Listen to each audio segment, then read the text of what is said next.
1923, in a wind-bitten hollow south of Divide, Montana. Snow carried no sound with it. It drifted soft as ash through the bare branches, collecting on the fence rails, on the rooftops, and on the shoulders of the widow's threadbare coat. The sun had not shown its face in 3 days. It hung somewhere behind the iron sky, dull and weightless as memory. Ruth Cameron stood in the doorway of the sod-roof cabin, arms wrapped tight around her youngest, his face buried in hers Kirk. The others, 2 girls, 1 boy, huddled behind her like shadows. The boy coughed, hard and deep, and Ruth closed her eyes for half a breath. She didn't have the time to be afraid. Not now. The cow had gone down the day before, legs stiff, eyes already dim. Nothing left to trade, no feed for her there had been. Ruth had sat beside the animal for a while in the frozen shed, her hand on its flank, listening to the slow breaths, watching her own steam drift from her lips. She had not cried. That had stopped when Thomas' body was dragged out of the gulch last March, skin blue as river stone, mouth still open in surprise. Now the stove was empty, the cupboard was nearly bare, and the neighbor, old Gus Myrick, had not been by since the last thaw. Hed always left a little flour or fat when he did without asking, but she figured he was snowed into, or just done with her. A widow with 4 mouths was a kind of burden few men could shoulder for long. She stepped down into the snow. It came up past her boots, soaking the hem of her dress. Her hands trembled as she latched the door behind her. The children watched her through the frost-laced glass. She gave them the smallest smile she could manage, not because she felt strong, but because she knew they were too young to carry fear on their own. The wind caught her coat as she walked, pulling it open like curious fingers. The cold bit through her clothes, slicing past the wool to skin and bone. She kept moving, south, toward the ridgeline. There was a line of pines that sometimes held back the snowdrifts, and beneath them, with luck, she might find wood. She didn't bother bringing an axe. The branches would be dead, already fallen. If they weren't, she'd break them with her own hands. Every step dragged like she was hauling the weight of the whole year behind her. The baby had come sick. The crops had drowned early, then dried too late. Thomas had gambled again, drunk again, disappeared again, and finally just stayed gone. His debts had come knocking first, and then the sheriff. But neither of them had offered her a way out. They only told her how things stood. At the top of the hill, she paused. Her breath burned in her chest. Below, the land stretched wide and white, all the way to the blue-hazed line of mountains. No one out there knew her name. No one cared what happened to Ruth Cameron and her children. She was a leaf blown loose, tumbling down a road no one would sweep. She knelt by the first pine and dug under the snow. Her nails split when they hit ice. She clawed anyway, gritting her teeth, not bothering with gloves. The cold seared her fingertips, but she kept digging, hoping the heart of the branch was dry enough to burn, that it might buy them one more night. Above her, a hawk cried once and wheeled away. The sound startled her so much she dropped the kindling she gathered. It scattered like bones over the white. Her breath caught, her eyes stung. She did not cry. She gathered the wood again and turned for home. Her skirt was stiff now, rimmed with frost. Her feet had gone numb. Somewhere behind her, a voice called out. It was not a memory. She turned slow, knees shaking. Eamon on a horse rode through the snow like a ghost gray coat, wide hat, rifle slung across his back. She didn't move, not toward him, not away, just watched, heart hammering. He reined in a few yards off. Snow fell between them. You all right? He asked. His voice was rough but not unkind. She didn't answer. The wind stirred her hair.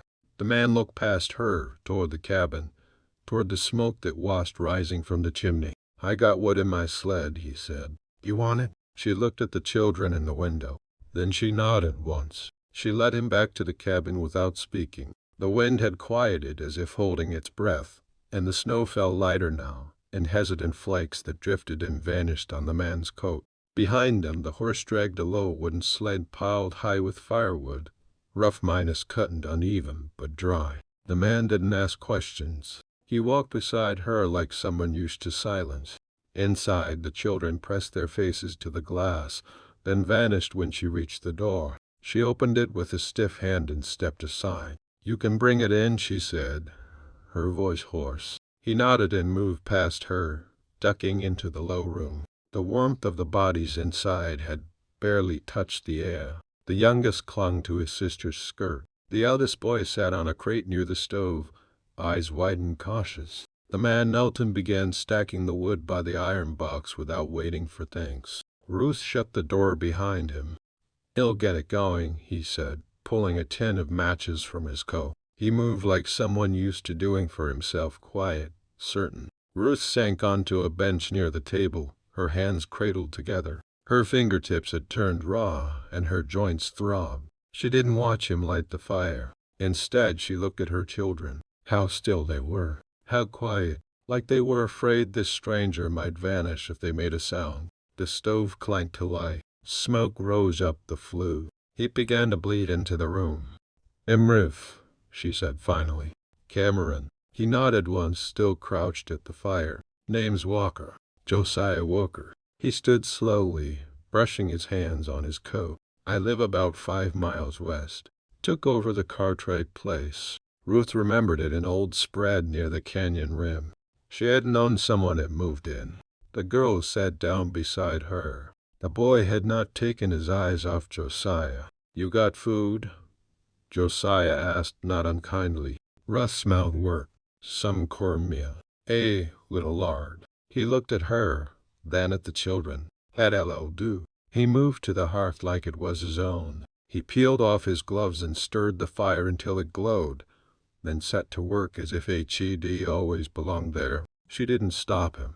The last man who lived in this house had never once cooked a thing. Her eyes drifted to the wall where Thomas' coat still hung. She should have taken it down by now, packed it away, burned it maybe. But something in her cowed and touched it. Cowed and pretend he hadn't been here. Josiah said nothing about it. Didn't ask where the man of the house was. He stirred cornmeal into boiling water and spooned in fat, like it was the only thing worth doing in the world. Ruth leaned her head back and closed her eyes. She saw Thomas' hands, red from drinking cold, pawing through her apron for coin. Saw his boots by the door, splattered in mud and lies. She remembered the sound of his voice, sweet when he wanted something, sharp when he didn't get it. He had promised her a good life when he took her from her father's house in Kansas. Said Montana was full of golden land and skies wide enough for dreams. He had come here for both, but left her with neither. She opened her eyes again. The room smelled like something warm. The baby stirred in his sister's lap. Josiah handed her a tin plate without a word. She took it. The spoon was old and dented, but the food was hot, and it filled her mouth with something that wasn't cold. The children ate with both hands. When they were done, Josiah stood. "He'll be back tomorrow," he said, "with more wood, maybe some flour." She blinked. "You don't have to do that." He looked at her, long and quiet. "I know." He opened the door, stepped out into the wind, and was gone. Ruth sat still for a long time. Then she rose, fed another log to the stove, and drew her children close. The room was warm now, but a heart still ached from the parts of her she had buried too deep to name.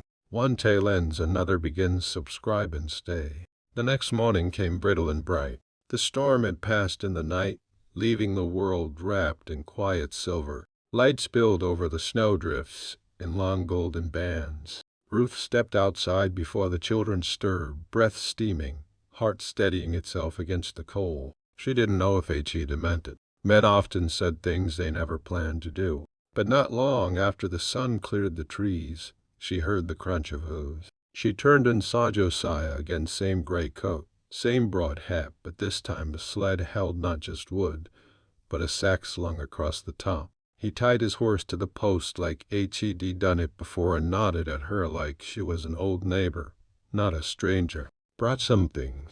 She opened the door and stepped aside. No need for words yet, just movement, just the fire being lit again, the sound of boots on the floor, the sack thumping onto the table. He unpacked without comment a handful of potatoes, a tin of coffee, a paper-minus wrapped slab of salt pork, a small jar of honey. Ruth blinked. It was more than charity. It was careful. "You tried for these." "I had more than I needed." He said it simple, without pride. She looked at his face, trying to read what sort of man did such a thing. The children crept out of the bedroom, barefoot and blinking.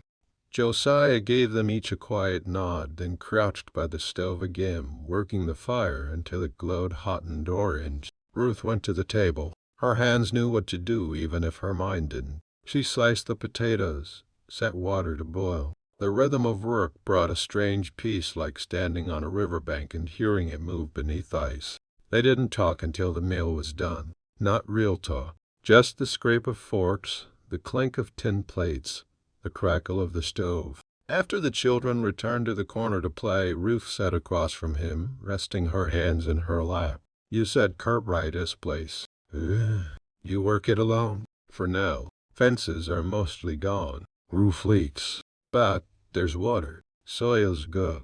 She nodded. "That land's hard. Bricks, man." He smiled faintly. "I've been broke before." Something in the way he said it made her chest pull tight. She didn't ask for more, but he gave it anyway. "I was raised near Billings, fourth son of 6. My folks died young. We split off soon after. I worked cattle, rail, even tried mining for a while." He looked into the fire, voice quiet. "I came back west when my brother passed. He left me the deed." Ruth stirred her coffee, watching the steam rise. "Why not sell it?" "Because I wanted to see if I could make something last." They sat in silence again. Then Ruth said, "My husband drowned last March." She didn't plan to say it. The words just came. Josiah nodded, slow and respectful. "I'm sorry. He was good to us, but he was ours." He didn't say anything for a while. "Then that's still a kind of grief." Ruth swallowed. She hadn't spoken of Thomas out loud since the burial. The neighbors who came by with pies and awkward silences didn't want stories. They wanted to be able to say they'd come. But this man, he listened without reaching for anything. Not pity, not praise. "I tried to go back east," she said, surprising herself. "Sent letters. No one answered. Not even my sister." Josiah set his cup down. "Sometimes people don't know what to do with someone else's pain." She looked up. He was staring, just waiting. And something inside her, something small and worn out, shifted. Later he stepped outside to check the shed. When he came back, he said, "Your fence is half gone." I'll find a way in.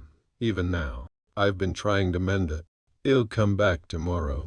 Well, fix it." Her mouth opened, but no protest came. He was already shrugging into his coat. "No charge." She followed him to the door. The sky had turned soft with clouds again, but the light still broke through in places. "Why are you helping?" she asked. Not angry, just tired of not knowing. He looked at her a long time. "Because someone should have helped my mother." Then he tipped his hat and walked out into the white. The fence took 2 days to mend. The cold snapped at their fingers, and the posts had to be dug out and reset in frozen ground. Josiah brought extra gloves, a hammer, nails, and an old tobacco tin, and a kind of quiet endurance that made the work bearable. He didn't try to lead, but he never let the silence stretch too far either. Ruth worked beside him, shoulders squared, sleeves rolled. She let the pain in her arms grow steady. It felt honest, better than the ache of waiting. They spoke in pieces. "That's a good line," he said, tapping a post in with the back of the axe. "My father taught me to string fence before he let me ride alone," she said. "Said if I could hold a post straight, I could hold a life together." He glanced at her, not smiling, but not cold either. He was right. The children watched from the edge of the yard. Josiah spoke to them, sometimes offered the boy a turn with the hammer, asked the eldest girl to fetch rope from the sled. He didn't talk down to them. He just treated them like they mattered. That night, Ruth let him stay for supper without hesitation. "You've earned a hot meal," she said. "It's not much." "I don't need much." They ate in the quiet glow of the oil lamp. The stew was thin but hot, and the bread she'd made rose better than it had in weeks. The baby slept near the stove, cheeks pink with warmth. Ruth watched Josiah tear a crust in half and offer it to her boy without a word. The boy took it like a gift from heaven.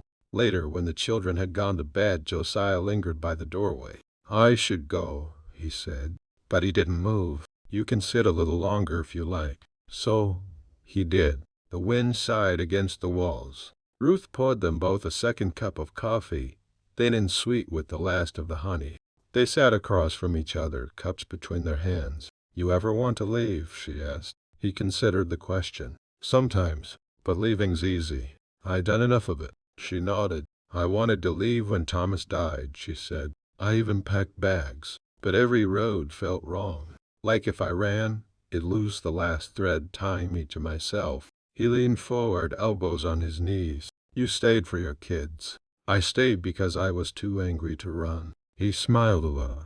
"Still counts." The lamp flickered. Shadows moved along the log walls. He looked up after a while. "You've done more than most could." She shook her head. "I've just kept breathing. That's the hardest part." It wasn't flirtation. It wasn't comfort exactly. It was something else, something quieter. Like standing beside a river and realizing someone else had been walking the same bank, just a little out of sight. He left soon after. The door shut behind him with a soft thump. Ruth stood at the window and watched his silhouette fade into the trees. That night, when the wind howled and the rafters creaked, she didn't lie awake in fear. She lay still and listened to the fire breathing low in the stove. And for the first time in many months, she let herself think not about survival, not about mourning, but about the shape of something new, something that might grow. Spring pressed its way through the snow, tentative and pale. The river thawed with a reluctant roar, dragging ice chunks downstream.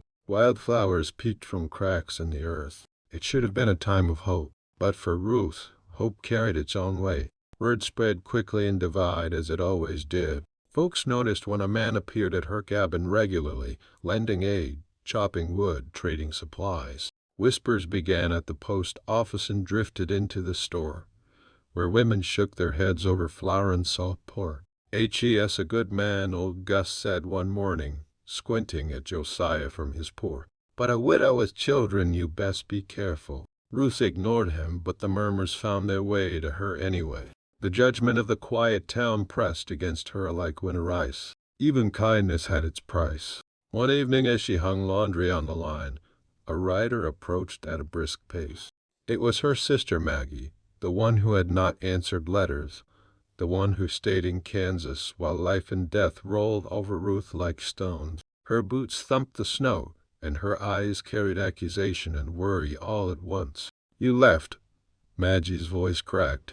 "You could have come back with me. You could have had help, Ruth." "I stayed," Ruth said simply, her hands gripping the rope. "I have for mouths to feed. You wouldn't have kept them." Maggie's eyes softened for a moment but hardened again.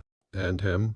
She jerked her head toward the tree line. "Who is he?" "You can't just let a man." "He helps," Ruth said, cutting her off. "He does not take." Maggie's lips pressed thin. "People will talk. He may not mean harm, but talk can ruin you." Ruth's hands went cold, not from the wind but from the weight of what she already felt. The town had begun watching her. The children had begun asking questions. She had begun to see a glimpse of a future she might not deserve. Maggie stayed for 2 nights, and each meal she ate felt heavy with judgment. Each glance she cast at Josiah was sharp, pointed. Ruth caught herself bristling, biting her tongue. But the fire in the stove, the steady warmth of the house, and Josiah's calm presence reminded her she had built this. Not Thomas, not her sister, not anyone else. Still, doubt crept in. At night, when the children slept, she stared into the darkness, feeling the pull of safety. She had once known the path to Kansas, to Maggie, to a place that demanded nothing but compliance. Could she risk everything she had built for this man? For herself? For a chance at something uncertain? Josiah, too, sensed the pressure. He came one evening trudging through the half-thawed snow, and found her at the fence, mending a loose board. "You've been distant," he said, voice low, almost careful. "I've had family," she said, not meeting his eyes. "Reminders." He leaned against the post beside her. "Reminders aren't always enemies." "I worry about the children," she admitted finally. "And the town people watch. They question." He glanced at her, then toward the river swollen with meltwater. "The world's always watching. But you choose who matters." She swallowed hard. The words were simple, almost a mantra, but they cut through the fog in her chest. She wanted to trust. She wanted to hope. But the ghosts of the past, of Thomas, of scarcity and pain, tugged her backward. The choice pressed on her now like the cold steel of the snow-bound riverbank: stay with the known, with the past that had carried her through death and hunger, or step forward into something untested, something that might fail or might save them all. The wind rattled the boards of the cabin, mocking her hesitation. Josiah put his hand near hers, but did not touch. He waited, not for an answer, but for her to see she could make one. Ruth's jaw tightened. She closed her eyes, feeling the ache of years of grief, of resilience, of loneliness. She thought of the children, of their small hearts, and of her own. The world outside could scorn, doubt, judge, but inside this cabin she had created warmth, life, a fragile kind of hope. Her fingers tightened on the wood, on the fence, on the memory of firelight, on the promise that had begun to grow between her and Josiah. Then she opened her eyes. The choice was hers. Summer was late that year, but when it came, it arrived with a thunderous sky and winds that tore the horizon into ribbons of gray. Ruth had planted what little seed she had managed to salvage. Crops were thin but growing. The children ran barefoot through the puddled fields, laughing despite the mud clinging to their ankles. The cabin smelled of fresh bread and drying herbs, and for a time hope felt solid. Then the trouble arrived. It was late afternoon when a rider appeared over the ridgeline. His boots clattered across the rocks, horse hoofs throwing gravel into the air. He wore a leather coat that had seen better days, and his face was set like stone. Ruth froze in the doorway, the baby in her arms, and watched as he dismounted. Ruth Cameron, the man's sad voice slow, dangerous. Thomas, debts weren't paid. Word is, you've been hiding from them. Ruth felt the blood drain from her face. Behind him, the children crowded the porch, frightened. Her oldest stepped forward, hand on the railing. I've done nothing, she said. Her voice shook, but the words came from somewhere deep, from a place that had weathered winter after winter. We have nothing to give. The man laughed, harsh and brittle. You have enough if that man of yours helps you. Word is, some new friend's been keeping you afloat. She felt Josiah's presence before she saw him. He stepped from behind the shed, rifle in hand, calm and unflinching. His eyes were steady, but the tension in his shoulders betrayed the hours he had spent preparing for this moment. You won't touch them, he said, voice low but firm. Not while I'm here. The man sneered. And you'll make me? Josiah shifted slightly, hands steady on the weapon. Try me, and you'll regret it. Ruth's heart raced, but she did not falter. She took the children inside, closing the door, leaving just a sliver of space through which she could see the confrontation. She pressed her back against the wall, listening to voices, to the scrape of boots, to the wind whistling through the broken fence. The standoff was long measured. Josiah spoke softly, reasoning lie, explaining that there was nothing of value in the cabin beyond firewood and food for the family. He did not lie, but his certainty made the man hesitate. Hours passed, and finally the man spat onto the snow. You've got guts. He'll be back. He left as suddenly as he had arrived, the horse's hoofs clattering across the ridge. Silence returned, heavy but not empty. Josiah lowered the rifle, letting it rest against the cabin wall. Ruth stepped outside slowly, breath trembling, eyes scanning the horizon. You saved them, she whispered, almost to herself. He shook his head. We saved them. For the first time, Ruth saw not only a protector but an ally. A man who did not ask for more than she could give, who did not demand obedience, only presence, effort, and honesty. The days that followed were spent repairing the fence, tending the meager crops, and rebuilding the cabin from the storm's damage. Josiah worked alongside her, patient, steady. The children learned from him too, carrying small bundles of firewood, running errands to the spring. The bond between them was quiet, forged in sweat and shared labor, in laughter that came slowly but surely. One evening, after the sun had dipped behind the mountains, Ruth stood in the doorway, the children asleep, and watched Josiah drag the last bundle of wood inside. He turned, meeting her gaze. There was no question in his eyes, no hesitation, only the simple truth of shared strength. She stepped toward him, and when she reached out, he took her hand. Not possessive lie, not hesitantly, firmly. Together, they stood in the fading light, the cabin warm behind them, the mountain silent and waiting. Ruth thought of Thomas, of the winters past, of the hunger, the loss, the long nights of worry. And for the first time she felt the burden lift just slightly, replaced by something fragile, but real, a life she could choose, not endure. The wind stirred the pine boughs above. Somewhere a hawk cried. The children slept safe, and Ruth, holding Josiah's hand, dared to imagine the next summer, the next harvest, and the home they could build together. The sun fell behind the peaks, casting a golden ribbon across the valley. Ruth let herself smile, truly unburdened by fear. Outside, the snow had long melted. The land was alive again. The promise of warmth, of family, of home pressed close. And in that quiet, she knew love, trust, and hope could grow even in the harshest of winters. Ride with us where the maps end. Subscribe today.